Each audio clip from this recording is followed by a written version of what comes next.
Okay, speaking of dibdib ng problema, nako, talaga nakakasama talaga yung masyado mong linilihim yung mga problema mo at hindi mo na ilalabas. And I turn over to you. Yes, at kasama natin ngayon ang ating mga resident doctors na si Dr. Willie and Liza Ong. At totoo po ba, Doc, na talagang nakakamatay ang sobrang problema at pag-iisip?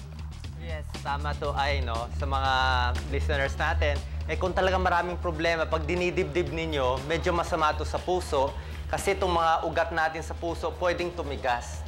Tumataas kasi yung stress hormones natin eh. So, kailangan mailabas yung problema. Maghanap tayo ng mga positive people. Meron naman tao pag kinausap mo eh, nakakahinga ka. At mga outlets. Mga outlet. Pero kung yung tao very negative, lalo nang bumibigat ang dibdib mo, medyo iwas na tayo doon. Correct. Diba? Tama yan. Tapos isa pa, no, pag stress ka o may tension, yung ugat mo, tumataas yung pressure. So, tumataas yung iyong blood pressure, yung tinatawag na alta presyon.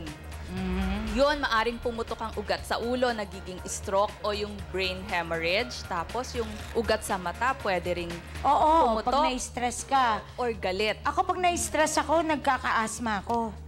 Correct. Kasama yan. Basta, tsaka lalabas dyan yung mga sakit na nararamdaman natin sa katawan, yung mga aches and pains, parang nagka-arthritis ka, nagka-back pain ka, sumakit ang ulo mo. So, ito nga yung ginagawa natin. Marami kasi tayong klaseng pangkuha ng blood pressure. Meron tayong automatic, katulad nito. Ito yung tinatry natin kay Ai. Meron tayong aneroid, Doc Lisa. Ito yung ginagamit ng mga nursing students. Okay.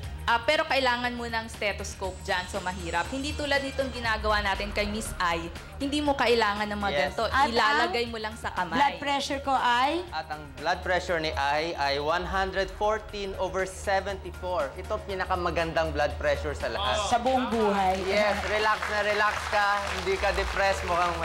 At ang pulse rate mo ay 79, kalmadong kalmado. Oo. Tsaka, di ba po, usually pag daw athlete ka, mababa talaga yung pulse rate. Oo. Tsaka yung blood pressure maganda rin. Okay, ayan. Maraming salamat.